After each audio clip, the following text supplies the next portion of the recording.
VM IAS Academy, Dharmaburi.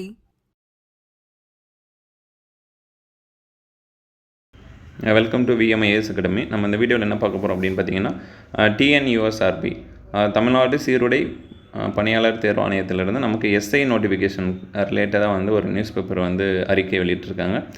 நமக்கு அறிவிக்கை notification பொறுத்த வரைக்கும் ஏப்ரல் 4, அதாவது இன்றைக்கி வந்து உங்களுக்கு நோட்டிஃபிகேஷன் வந்துடும் அப்படின்னு சொல்லியிருக்காங்க. ஆன்லைன் அப்ளிகேஷன் வந்து ஸ்டார்ட் ஆகிற டேட் வந்து உங்களுக்கு ஏப்ரல் 4 வந்து உங்களுக்கு ஏப்ரல் 7 வந்து உங்களுக்கு ஸ்டார்ட் ஆகும்னு சொல்லியிருக்காங்க.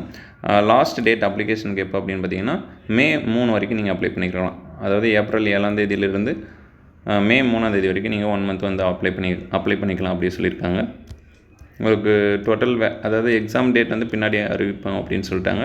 டோட்டல் காலி பணியிடங்கள் அப்படின்னு பார்க்கும்போது 1299 ப்ளஸ் 53 பற்றாக்குறை காலி பணியிடங்கள் அப்படின்ட்டு கொடுத்துருக்காங்க. இந்த 1299 வேக்கன்சி இருக்குங்க இல்லையா, இதில் தாலுக் எஸ்ஐக்கு வந்து ஆண்களுக்கு வந்து 654, பெண்களுக்கு 279 கொடுத்துருக்காங்க. டோட்டல் 933 வந்து கொடுத்துருக்காங்க.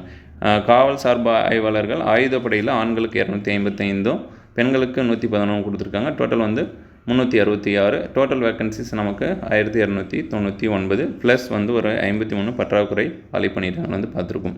மற்ற டீட்டெயில்ஸ் எல்லாமே இதில் வேறு என்ன கொடுத்துருக்காங்கன்னா, டிகிரி ஏதாச்சும் ஒரு யூஜி டிகிரி முடிச்சிருந்தீங்கன்னா நீங்கள் எஸ்ஐக்கு அப்ளை பண்ணலாம் அப்படின்னு சொல்லியிருக்காங்க. ஏஜ் லிமிட் காமனாக வந்து 1/7/2025 படி 20 வயசுக்கு மேலேயும் 30 வயசு கம்ப்ளீட் ஆகிருக்கூடாதுன்னு சொல்லியிருக்காங்க. இது நோட்டிஃபிகேஷனில் நமக்கு டீட்டெயிலாக கொடுத்துருப்பாங்க. அது மற்ற டீட்டெயில்ஸ்லாம் நான் ஃபுல் நோட்டிஃபிகேஷன் வந்தப்புறம் பார்ப்போம். சரிங்களா? தேங்க்யூ.